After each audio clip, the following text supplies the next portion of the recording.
E aí, beleza? Eu sou o professor Saulo Bezerra e hoje nós vamos falar aqui só sobre as regras do futebol. Fica atento, será que você conhece todas as regras do futebol? Se você conhece, dá uma olhada para ver se nada mudou. E se você quer conhecer as regras do futebol, fica no vídeo aí que você vai sair daqui sabendo tudo que tem para saber sobre as regras do futebol, beleza? Então vamos lá. Regra 1. A regra 1 do futebol é sobre o campo de jogo. Você sabe qual é o tamanho do campo de futebol? Vamos dar uma olhada aqui. Em primeiro lugar, sobre as marcações do futebol. No futebol, o campo tem as seguintes marcações. Em primeiro lugar, tem as linhas laterais. Como o próprio nome diz, são as linhas que estão na lateral do campo. A linha vem de um canto aqui até o outro. Então, tem uma linha lateral de um lado e outra do outro lado.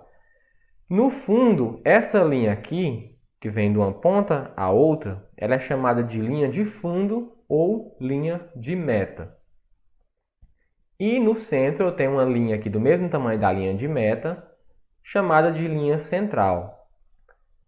No centro da linha central, eu tenho o ponto central, que é onde fica a bola no início e reinício de jogo. E ao redor do ponto central, eu tenho um círculo que se chama círculo central. Esse círculo tem 9,15 metros de raio.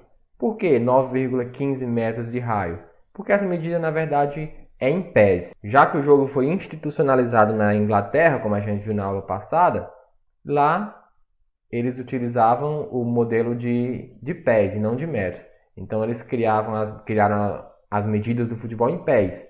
Então, esse círculo central ele tem um raio de 30 pés, que convertendo para metros, dá 9,15 metros, beleza? Então, o comprimento das linhas laterais deve ser superior ao das linhas de meta. Vamos lá, tamanho do campo. O comprimento das linhas laterais tem que ser maior do que o comprimento das linhas de meta. Isso é lógico, né? Mas nem tanto. Na verdade, acontece que o campo de futebol ele não tem um tamanho exato. Ele não tem uma medida, o campo de futebol tem que ser tantos metros por tantos metros. Não tem essa medida. Ele tem uma margem no livro de regras que ele aceita de tantos metros a tantos metros. E dentro dessa margem, você poderia entender que o campo de futebol poderia ser quadrado. Porém, a regra já diz claramente que não pode ser quadrado. As linhas laterais têm que ser maiores do que as linhas de meta. Deixa eu passar o slide aqui para você entender melhor. Olha só o que o livro de regras diz. Para jogos nacionais e para jogos internacionais. Para jogos nacionais, o campo de futebol ele pode ter 90 metros de comprimento, no mínimo, e no máximo 120 metros de comprimento. Enquanto que a largura do campo, ou seja, a linha de fundo, a linha de meta, pode ter no mínimo 45 e no máximo 90. Então veja bem, se você visse só isso aqui, você iria pensar que o campo pode ser de 90 por 90, ou seja, um quadrado. Porém, a regra diz claramente que não pode. Então, esses são os padrões que pode, desde que o campo não seja quadrado. A regra é essa. Então, se eu fizer um campo de 90 metros de comprimento por 80 de largura, vai ficar fake só. Mas pode. A regra permite. Porém, para os jogos internacionais já tem outra medida, que é mais rígida do que para jogos nacionais. Para jogos internacionais, a margem é menor. Tem que ser o campo no mínimo 100 metros, no máximo 110 de comprimento, no mínimo 64 e no máximo 75 de largura. Então, é uma medida um pouco mais padronizada para jogos internacionais, beleza? Continuando aqui. Está aqui o campo de jogo, as várias partes do campo de jogo.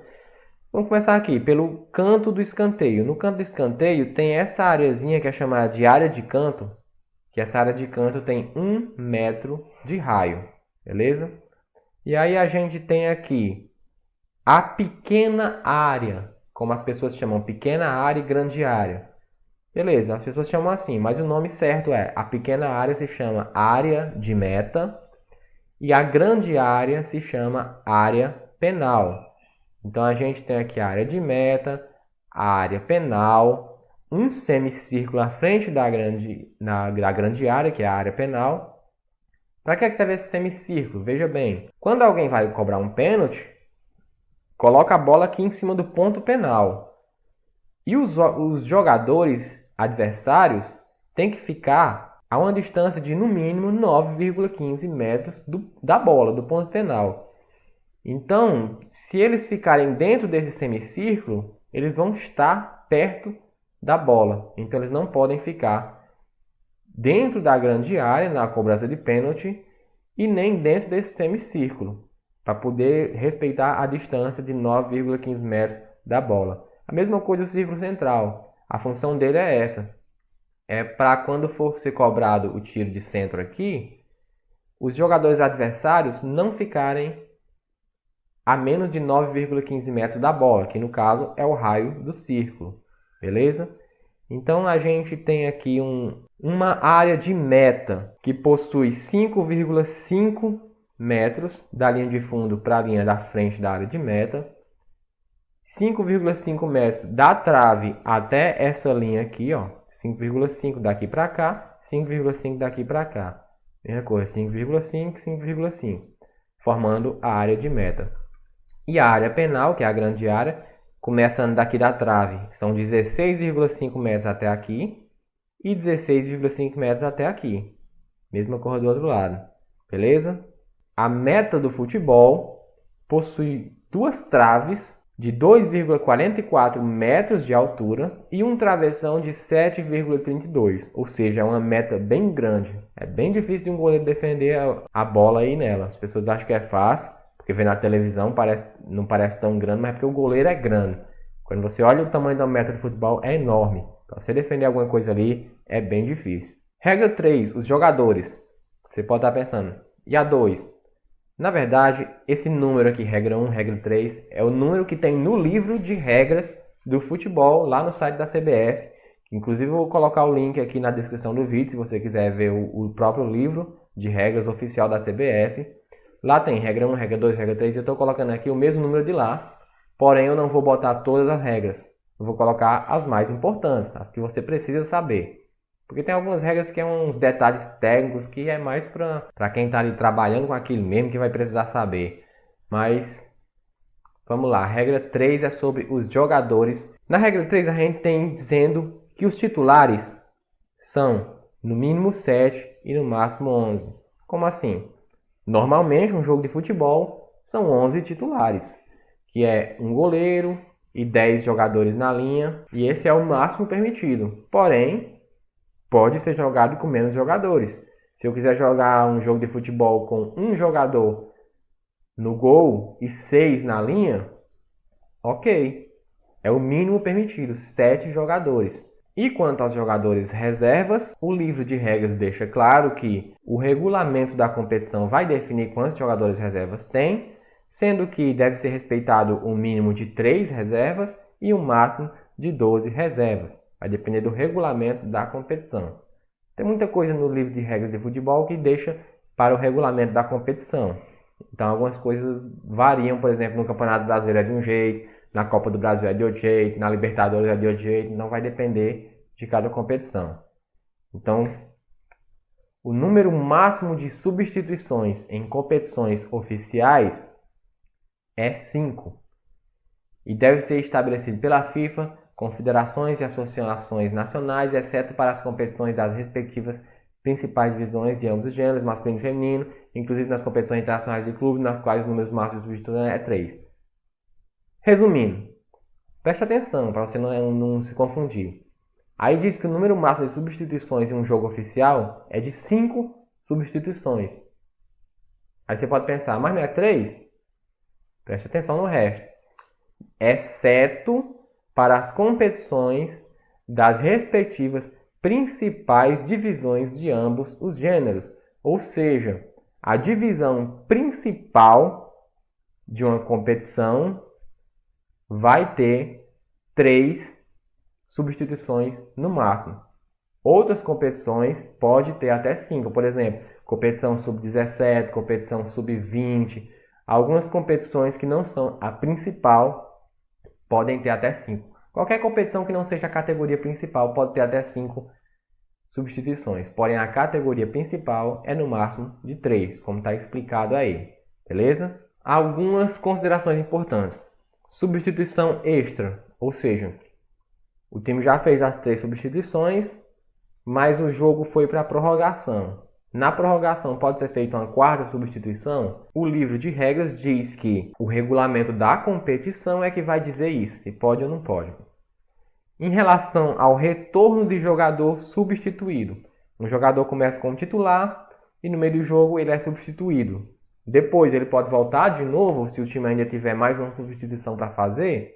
O livro de regras diz que pode apenas em competições de jovens, categorias de base, competições de veteranos e competições de pessoas com necessidades especiais. Não para a categoria principal. Não para o futebol da categoria principal, não pode fazer isso. Troca de goleiro. Estou lá no meio do jogo e o zagueiro quer tomar as luvas do goleiro e ir para o gol no lugar dele. Pode? Pode sim. O árbitro só precisa ser avisado e essa troca vai ser feita com o jogo parado. Mas pode fazer isso a qualquer momento do jogo, quantas vezes quiser. Beleza? Então vamos lá, continuando. Regra 5 vem falar sobre o árbitro, que muitas pessoas chamam de juiz. O nome é árbitro. Pode-se dizer que ele é um juiz porque ele está ali julgando as coisas que acontecem durante o jogo, mas o nome oficial é árbitro, beleza? As decisões do árbitro sobre os fatos relacionados com o jogo são finais, então o que o árbitro decidir, está decidido, não tem para quem recorrer. Decidiu, está decidido. Você pode recorrer a alguma coisa errada que um árbitro fez ao Tribunal de Justiça Esportiva para a questão de punição do árbitro se for visto que ele fez alguma coisa que não podia, mas não rever a decisão de um árbitro. Outro ponto importante que acontece muito, que vem previsto nessa regra 5 do árbitro, é a questão da vantagem. Vantagem. O árbitro está ali, viu uma falta. Você sofreu uma falta de um adversário, o árbitro viu. Porém, o seu time continuou com a bola, mesmo depois da falta. O árbitro não precisa parar o jogo, ele deixa o jogo correr, já que o seu time continuou com a bola, e anota aquela falta, né? Porque a falta não ficou impune, anota. Se for preciso dar um cartão, ele dá um cartão depois que a jogada acabar, mas ele dá a vantagem. É isso que se chama a lei da vantagem no futebol. O seu time sofreu a falta, mas continuou com a bola, então ele está com a vantagem. Continua o jogo. O árbitro não vai parar o jogo por causa daquilo. Senão ele estaria atrapalhando o seu time que sofreu a falta. Vocês já sabem que já faz um certo tempo que foi incluído no futebol a figura do árbitro assistente de vídeo, chamado de VAR, né? O VAR ele pode auxiliar o árbitro apenas no caso de um erro claro, óbvio e manifesto, ou incidente grave não percebido em relação a gol ou não gol, pênalti, não pênalti, cartão vermelho direto, confusão de identidade. O importante você entender é que o árbitro de vídeo ele não tem poder de decisão. Ele está ali só para auxiliar o árbitro principal. Quem decide é o árbitro principal. O árbitro de vídeo está ali para ser consultado quando o árbitro quiser. Eu quero ver um replay, vai lá e pede.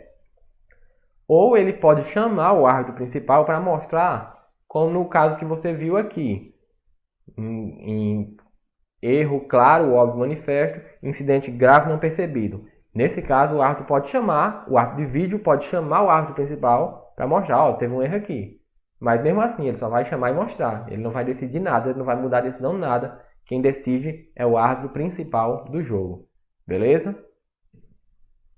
Aqui alguns sinais de mãos que o árbitro usa, né? No pênalti, ele aponta para o ponto penal, para indicar que foi um pênalti, apita, né? E aponta para o ponto penal. No tiro livre indireto, o árbitro levanta o braço e fica com o braço levantado. No tiro livre direto, o árbitro aponta para frente em direção à equipe que fez a falta.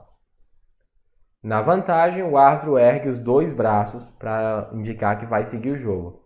E para pedir a revisão do árbitro de vídeo, ele faz um sinal de televisão com as mãos. E é importante a gente lembrar que existe a figura do árbitro assistente, que as pessoas chamam de bandeirinha. O árbitro assistente também está ali para auxiliar o árbitro principal. Ele não tem poder de decisão, está ali só para ajudar. E alguns sinais que ele faz são esses aí, para substituição, levanta a bandeira segurando com as duas mãos. Falta cometida por defensor. Ele levanta a bandeira primeiro e depois ele baixa um pouquinho em direção à equipe que cometeu a falta. No caso aí, por exemplo, você está vendo no vídeo, vamos supor que a equipe defensora está do lado esquerdo. Então ele apontou para cima primeiro, depois para o lado esquerdo. Beleza? A mesma coisa se for pela equipe do outro lado, então ele vai levantar o braço primeiro e depois apontar para o outro lado, né? O arremesso lateral, a mesma coisa. O árbitro assistente, chamado de bandeirinha, ele vai levantar a bandeira em direção à equipe que colocou a bola para fora. No impedimento, que a gente vai já falar sobre o que é impedimento, o bandeirinha simplesmente levanta a bandeira e no tiro de canto ele aponta para o canto, indicando que é um escanteio. Beleza? A duração do jogo, todo mundo sabe, está lá na regra 7, que são 2 períodos de 45 minutos, sendo que no futebol o cronômetro não para quando o jogo para, diferente de muitos esportes, né? No futebol o tempo é corrido, né? O cronômetro não para. E o intervalo é de no máximo 15 minutos, no máximo, pode ser menos, depende da competição. A regra diz que é no máximo 15 minutos.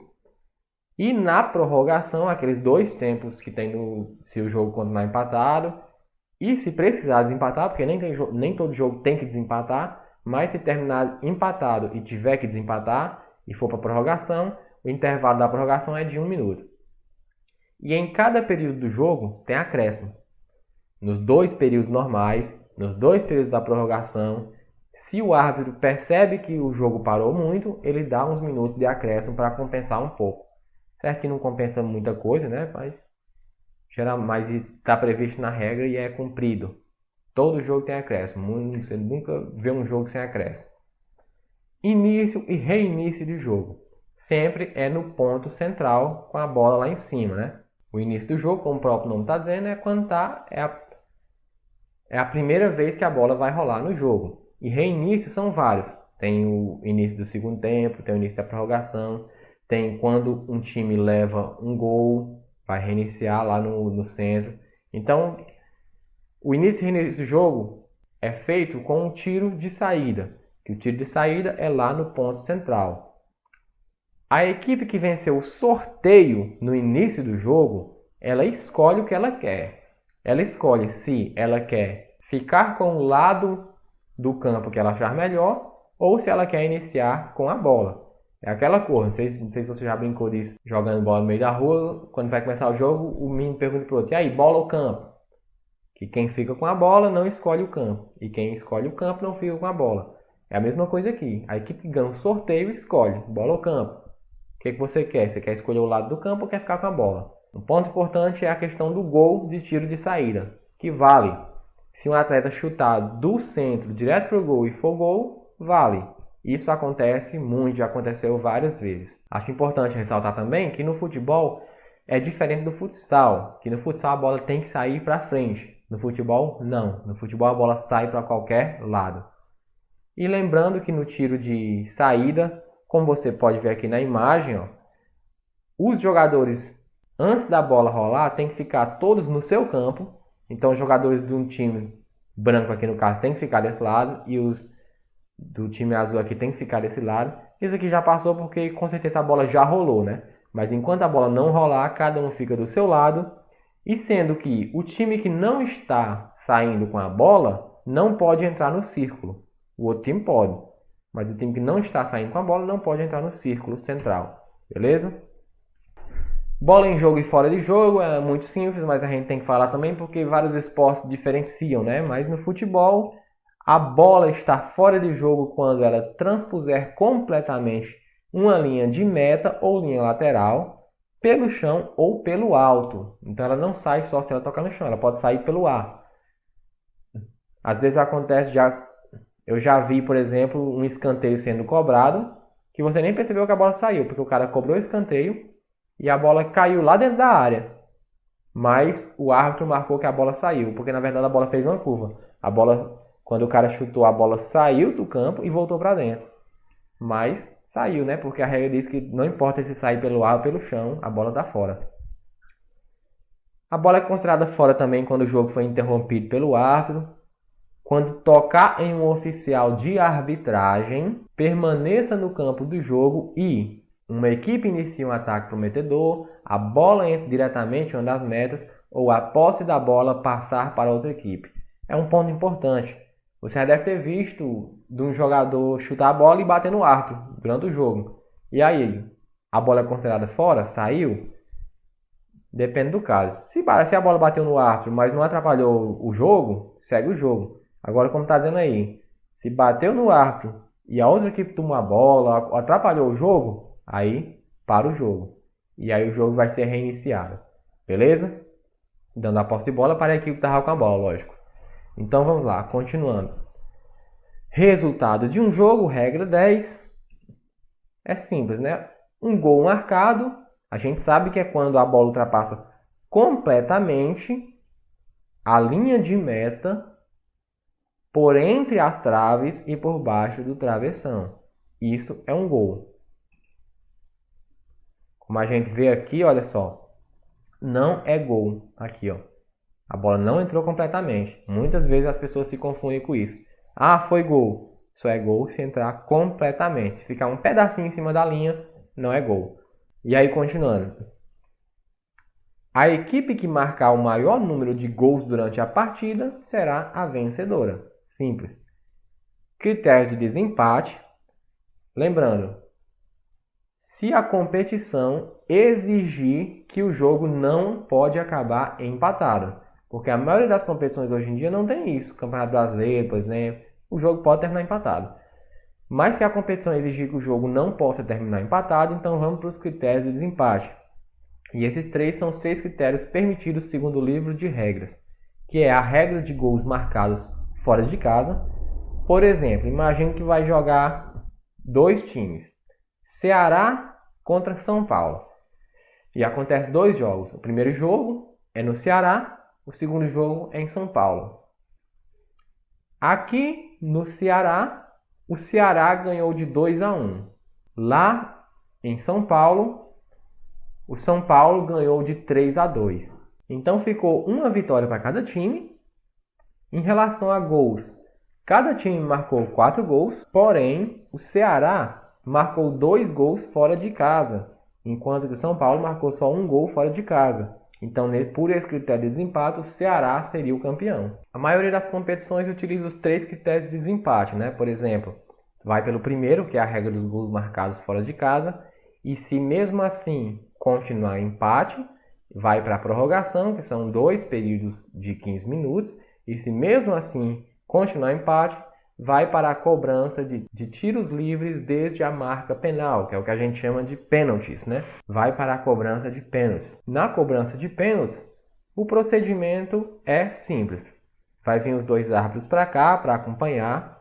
Esse árbitro está aqui comandando a cobrança de pênaltis. Esse aqui está olhando se o goleiro vai sair de cima da linha, porque o goleiro só pode sair de cima dessa linha depois que essa bola se mexer. Enquanto essa bola não se mexer, ele não pode avançar. Se ele avançar, o que acontece? Se ele avançar e for gol, vale o gol. Se ele avançar e não for gol, vai repetir o pênalti. Beleza? Então tá aqui um goleiro defendendo e o goleiro do outro time está esperando aqui, fora da área penal, né? Para poder depois, quando trocar, ele vir. Mas os jogadores e todo mundo, comissão técnica, todo mundo que não seja esses 5 aqui, que são os 2 árbitros, os 2 goleiros e o jogador que vai executar o pênalti, esses 5 ficam aqui. Todos os outros têm que ficar lá no círculo central, lá no centro do campo. Lógico, isso aqui é na cobrança de pênaltis no final da partida para desempatar, não no pênalti comum que acontece durante o jogo. Isso aqui é na cobrança de pênaltis, que acontece desse jeito. Todo mundo fica lá no círculo central, o jogador que vai executar o pênalti vem e os outros estão aqui. Beleza? Então aqui na execução do pênalti, o jogador corre em direção à bola e chuta. Ele pode fazer fintas de corpo, paradinhas, durante a corrida. Depois que ele coloca o pé de apoio para chutar a bola, ele não pode mais fazer movimentos de corpo assim para tentar enganar o goleiro. Antigamente podia, hoje em dia não pode. Hoje em dia ele só pode fazer durante a corrida. Beleza? Ok, e agora a gente chega na regra 11, a regra do impedimento, a regra que deixa muita gente doida sem entender. O que é a regra do impedimento? Que, para mim, eu acho desnecessário. Sinceramente, eu pessoalmente não vejo motivo para essa regra. Eu acho que essa regra deveria acabar. Mas não vou discutir. Vamos continuar aqui e vou explicar para você o que é impedimento. A regra do impedimento diz o seguinte: um jogador estará em posição de impedimento quando qualquer parte da sua cabeça, corpo ou pés estiver na metade do campo adversário e se qualquer parte de sua cabeça, corpo ou pés estiver mais próximo da linha de meta adversária do que a bola e o penúltimo adversário. Bastante coisa, mas é simples. Vamos lá. Aqui, o time que está atacando é o time de vermelho e o time de azul está defendendo. Então, eles estão aqui no campo de qual time? Eles estão aqui no campo do time azul. Então, o time vermelho está no campo do adversário, que é o que diz na regra. Que é o primeiro requisito para dizer se é impedimento ou não. O jogador está no campo adversário, ok. Então, não existe impedimento no seu campo de defesa. Não existe. Só existe impedimento no seu campo de ataque. Então, o time vermelho está no campo de ataque, ok. Para um jogador estar impedido, ele tem que estar mais próximo da linha de fundo do que a bola. Olha só, a bola está aqui. Esse jogador está mais perto da linha de fundo do que a bola. Ok? Só que tem um terceiro requisito. São 3 requisitos. Primeiro, está no campo de ataque. Segundo, está mais perto da linha de fundo do que a bola. Terceiro, está mais perto da linha de fundo do que o penúltimo defensor da equipe adversária. Penúltimo. Veja bem, o último é o goleiro. O goleiro está aqui. O penúltimo é esse aqui. Então, se esse aqui estiver mais perto da linha de fundo do que o de azul, ele está considerado impedido. Ele está em posição de impedimento. Veja bem, preste atenção. Ele está em posição de impedimento. Que nessa imagem aqui eu fico na dúvida se ele está ou não está, né? Mas, se ele estiver mais perto da linha de fundo do que esse azul, ele está em posição de impedimento. O fato de um jogador estar em posição de impedimento não é infração, não é falta. Só é falta se ele estiver na posição de impedimento e participar ativamente do jogo. Então, só por ele estar lá não é falta, o jogo continua. Mas se ele participar do jogo, por exemplo, se o cara tocar a bola para ele, ele participou do jogo. Então, é marcado o impedimento. Olha só, nessa imagem aqui o impedimento está claro. Ó. O time vermelho está atacando. Esse jogador de vermelho está mais perto da linha de fundo do que o penúltimo defensor, que é esse. Ó. Lembrando, o último defensor é o goleiro, o penúltimo é esse. Esse aqui está mais perto. Então, no momento em que esse jogador toca a bola para esse aqui já está participando do jogo. Então, o árbitro para o jogo. É marcado o impedimento. Nessa outra imagem aqui, está impedido ou não? Bem complicado. Se eu tivesse ali no lugar do bandeirinha, eu provavelmente iria marcar o impedimento, porque você olhando assim, parece muito que está impedido. Uma coisa acontecendo ali muito rápido. Não tem como você ver direito, né? Eu provavelmente iria marcar o impedimento. Mas olhando aqui na foto, eu não acho que está impedido. Porque como a gente viu no slide anterior, o que conta para impedimento é cabeça, pés e corpo. Os braços não contam. Porque esse jogador aqui está com o braço mais perto da linha de fundo do que esse jogador. Mas só o braço. O resto está na mesma linha. Então não dá para a gente considerar impedimento aí não. Para meu ver, não. Mas é claro que é uma coisa que não tem como um bandeirinha ser perfeito nisso aí, né? Então, se o bandeirinha marcar impedimento nisso aí também, você não pode reclamar. O jogador aqui não pode reclamar também não, né? Beleza? E aqui, ó. Esse aqui claramente não é impedimento. Por quê? Porque esse jogador aqui, ele está atrás da bola. Atrás da bola, então não tem como ser impedimento.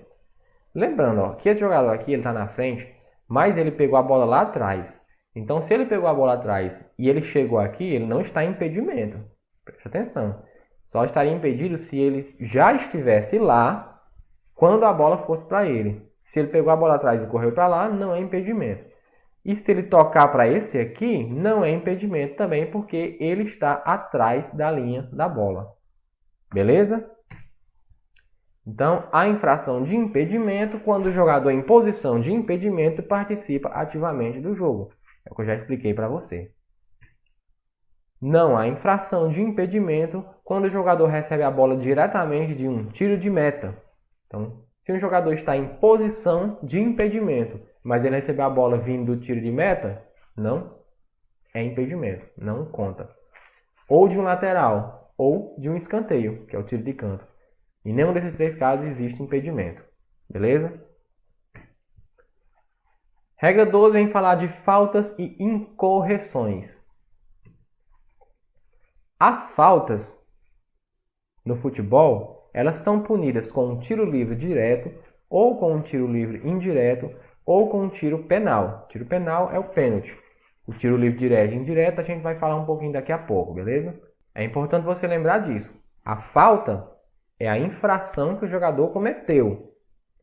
Aquela cobrança que é feita, o nome dela é tiro livre, que pode ser direto ou indireto. Não confunda as duas coisas. Um ponto importante dessa regra é a questão de tocar a bola com a mão. Praticará a infração o jogador que tocar a bola com a mão ou com o braço de forma voluntária. E se ele tocar sem querer na bola? Se for sem querer na bola, aí a gente vai para a segunda parte aí. Ou de forma involuntária, se o seu time ganhar uma clara vantagem com isso. Bateu sem querer na minha mão, mas meu time ganhou vantagem com isso, é mão. Agora bateu sem querer na minha mão e a bola foi pro outro time, meu time não ganhou nada com isso, não é mão. Beleza? Não é falta, não é infração. Continuando, agora vamos falar sobre os tiros livres. Tiro livre é uma cobrança em que um jogador pode chutar a bola sem ninguém atrapalhar aquele chute. Por isso que é chamado de tiro livre, porque ninguém vai atrapalhar o chute. E esse tiro livre, ele pode ser direto ou indireto. Na foto você está vendo um tiro livre direto. Eu sei que esse é um tiro livre direto, pela fonte que eu vi que eu tirei essa imagem, eu sei que é um tiro livre direto. Mas só de olhar para a foto não dá para você diferenciar se é um tiro livre direto ou indireto não, viu? Presta atenção. Vamos lá, tiro livre direto e indireto. A palavra direto e indireto se refere à possibilidade de você fazer, de você marcar um gol diretamente daquele tiro. Por exemplo, aqui o Ronaldinho está chutando a bola para o gol. Se ele fizer o gol aqui direto, sem a bola bater em ninguém, vale? Se for um tiro livre direto, vale. Se for um tiro livre indireto, não vale. Porque é isso que diferencia. O tiro livre indireto, o executante não pode marcar diretamente o gol. A bola tem que tocar em alguém antes de entrar no gol. Porém, vamos supor que essa imagem aqui seja um tiro livre indireto. Então o Ronaldinho não pode fazer um gol direto. Mas a bola bateu na barreira e entrou no gol. Então foi gol, porque a bola bateu em alguém antes de entrar. Beleza? Ou então bateu no goleiro e entrou. É gol. Tiro livre indireto só diz isso. Beleza? Agora, claro, quando é que é marcado tiro livre direto e indireto? A maioria das faltas são tiro livre direto. Quando você está assistindo um jogo na televisão, dificilmente você vê um tiro livre indireto. Por quê? Porque o tiro livre indireto ela é marcado em faltas mais bestas. Faltas que geralmente só quem comete são crianças gente que não sabe jogar direito de futebol. Por exemplo, o goleiro não pode pegar a bola com as mãos quando ela é recuada. Você muito dificilmente vai ver um goleiro profissional pegando a bola com as mãos, a bola recuada, porque ele já sabe que ele não pode. Então são regras, são faltas bestas que num profissional a gente dificilmente vê. Já numa competição escolar, por exemplo, a gente vê mais. Então, o tiro livre indireto é difícil você ver no futebol profissional. São regras mais bestas, como por exemplo o goleiro pegar a bola recuada com a mão, ou então o goleiro segurar a bola por mais de 6 segundos. Essas faltazinhas bestas são marcadas no tiro livre indireto, que muita gente chama de falta de 2 toques, beleza? Aí eu pergunto para você, toda falta cometida pela defesa dentro da sua própria área penal será punida com pênalti? E a resposta é não. Não, por quê? Porque, como a gente viu, existem faltas que são punidas com tiro livre direto e existem faltas que são punidas com tiro livre indireto. Por exemplo, se eu chutar a canela de um jogador, é uma falta. A punição é um tiro livre direto. Porém, se o goleiro pegar a bola recuada com as mãos, também é uma falta, mas a punição é um tiro livre indireto. Então, existem faltas que são punidas com tiro livre direto. Se você marcar uma falta que seja punida com tiro livre direto e essa falta acontecer dentro da área penal, então será marcado um pênalti em vez do tiro livre direto. Porém, se você marcar uma falta que seja punida com tiro livre indireto e essa falta for acontecer dentro da área, não será pênalti, será tiro livre indireto dentro da área. Se a falta foi dentro da área penal, o tiro livre indireto será cobrado no mesmo lugar da falta. Porém, se a falta for dentro da pequena área, ou seja, da área de meta, então a falta não será cobrada dentro da pequena área, será cobrada em cima da linha da pequena área, no ponto mais próximo de onde aconteceu a infração. Esse slide aqui está só resumindo o que eu acabei de falar.